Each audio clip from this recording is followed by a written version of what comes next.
con el trabajo. Rigoberto, adelante.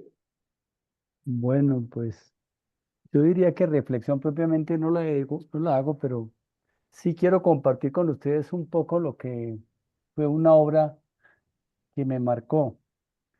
Yo soy ingeniero civil, contratista, y como decía Gabriel, cuando uno contrata, pues el afán de hacer la obra, de contratar, pero está medio terminando la obra y está mirando, bueno, ¿dónde vamos a licitar para poder mantener la empresa y la maquinaria que uno se ha comprometido con deudas grandísimas, exageradas, que a veces es el error más grande de uno estar enamorado de unos fierros que finalmente se vuelven chatarra. Y en ese corre-corre de licitar aquí y allá, y entonces salió una licitación en Invía, ¿no? Que salió en el IDU, que salió en la alcaldía, bueno, en diferentes partes donde saliera había que licitar para poder mantenerse. Y en una de esas obras, después de 25 años de trabajo, me llamó un amigo y me dijo, oiga, Rigoberto, hay una licitación para un aeropuerto en Tarapacá. Y hágale, hágale, y después hablamos. Y entonces hacía unos consorcios de palabra que se presentaba, firmaba la propuesta y ellos se encargaban de hacer la propuesta y listo. Y oh sorpresa, nos dice, oiga, me dice Fernando Ricón, uno de los socios, me dice, oiga, Rigoberto, nos ganamos la licitación. Y uy, qué maravilla, ¿cuál licitación? Dijo, el aeropuerto de Tarapacá. Yo no sé si ustedes sepan o se imaginen dónde estará Tarapacá o lo habrán oído seguramente por la historia. Tarapacá fue el nombre de la batalla cuando Colombia le ganó al Perú su guerra en su momento.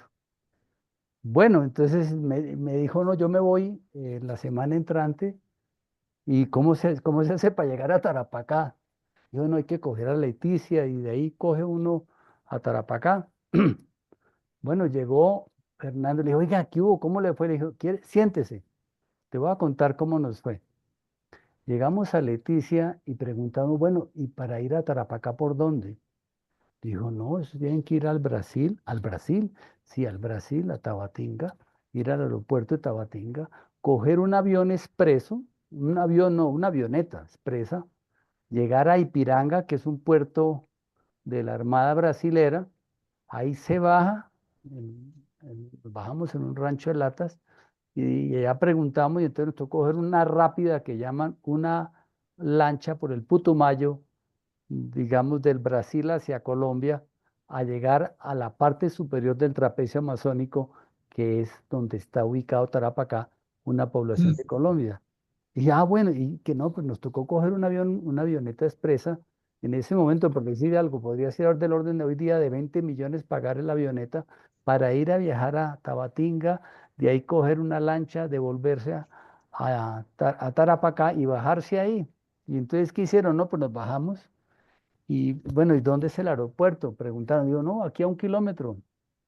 Entonces alquilamos unos caballos para ir a conocer la zona del aeropuerto y se enterraron los caballos.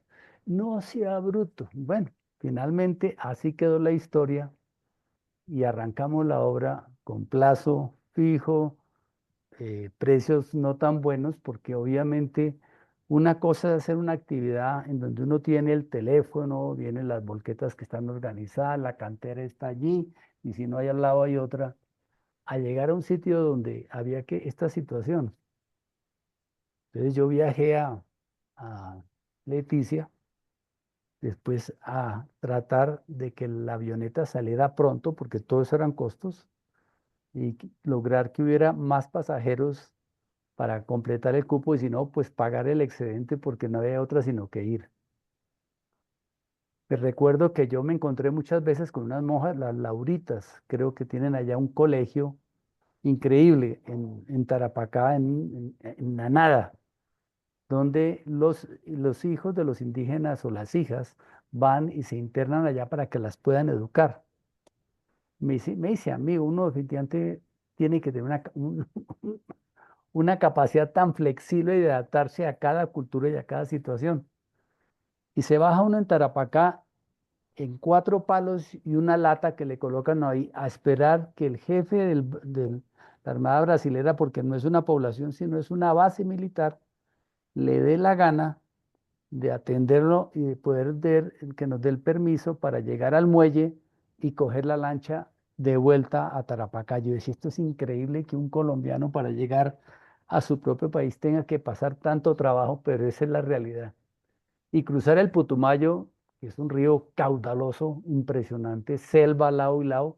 Hablaban en ese momento que de pronto Ingrid la tenían por ahí, pero puede ser que sea así cierto porque uno pasa y no ve sino árboles y detrás de un árbol puede estar el que quiera, guerrilla, secuestrados, lo que sea. Bueno, llegamos allá y ¿dónde nos quedamos? No, vaya donde el cura. Entonces me quedé en la casa cural con el cura de la parroquia de Tarapacá. Y bueno, comenzamos a mirar dónde era el sitio y cómo llevamos material. Y qué cantera, no, aquí no hay ninguna cantera, eso es solo arcilla, es solo material fino que nos sirve que sirva de estructura para hacer el aeropuerto.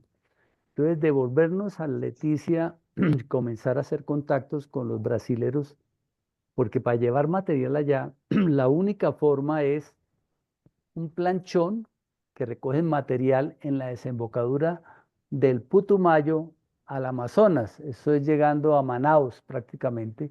Y entonces había que recoger en una playa allá y que nos trajeran en un planchón y llegar ahí a Tarapacá, descargar el material y de ahí subirlo a 1 kilómetro al sitio de trabajo. Bueno. Entonces, contratar en portugués, llevar unas volquetas, no, pues toca en volquetas brasileras porque aquí no hay nada.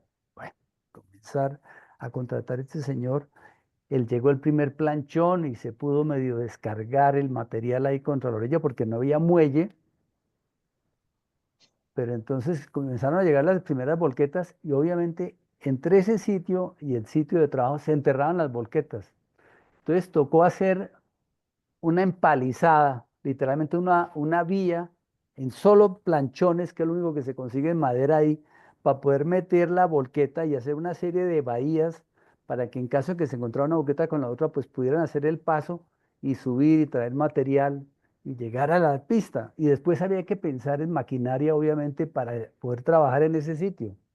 Pero resulta que para llevar maquinaria ahí, no había posibilidad de Brasil, tocaba pensar en maquinaria desde por el lado de Tumaco, entrar, no me acuerdo exactamente en este momento por qué río, y llegar allá al Amazonas y llegar a Manaus y devolverse para llegar a traer eso, eso costaba pues, un montón de plata que se salía del presupuesto.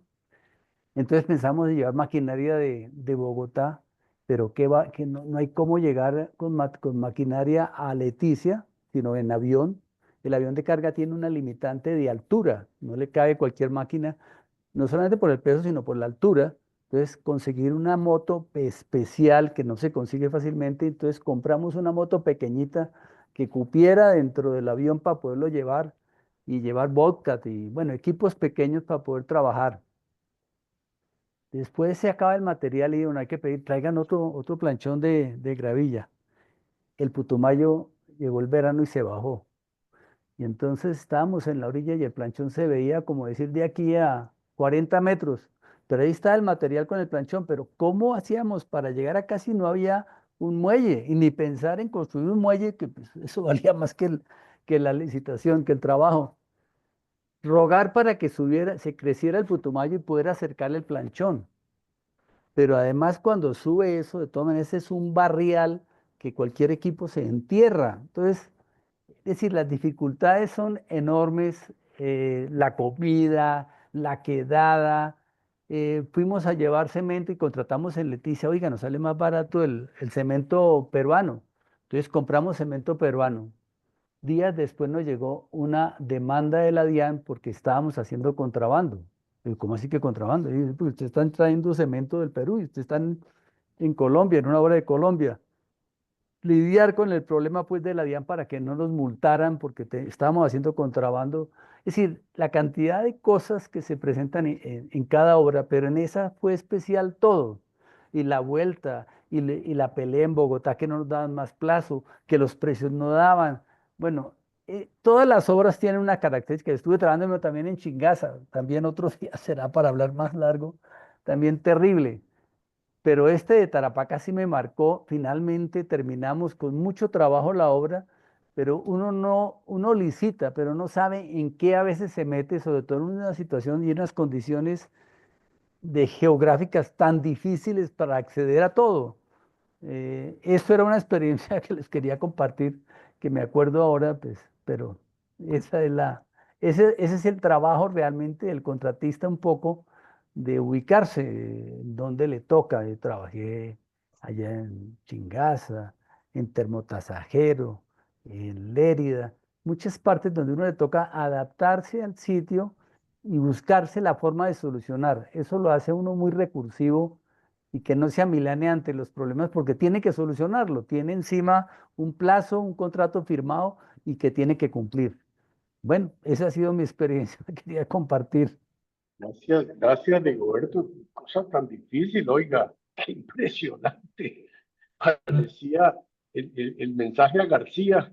¿Se acuerdan del mensaje a García? Problemas, problemas, problemas.